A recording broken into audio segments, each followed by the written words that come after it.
Free yourself from the myth that real estate success is about luck or having millions up front. The real game changer is how you evaluate deals, not how much money you start with. Imagine this, your first property isn't perfect. You walk in, floors squeak, paint peels, but you see numbers, not problems. That's how the best investors do it. They use the BRRRR method, buy, rehab, rent, refinance, repeat, to turn overlooked spaces into solid cash flow. Here's the secret most gurus won't tell you. Every property is a puzzle. The trick is knowing which pieces fit your goals. I sat down with investors who started with zero experience.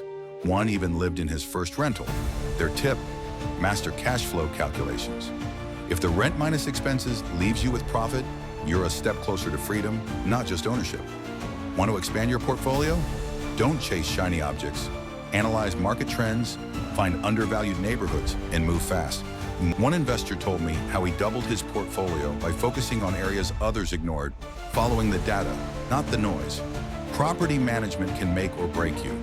Automate where you can, treat tenants like partners, and always have a plan for emergencies. The pros agree. Systems beat stress every time. If you're watching this, you already have what it takes. Success in real estate isn't about waiting for the right moment. It's about learning, taking action, and writing your own story, one deal at a time. Start now and let your journey inspire the next wave of investors.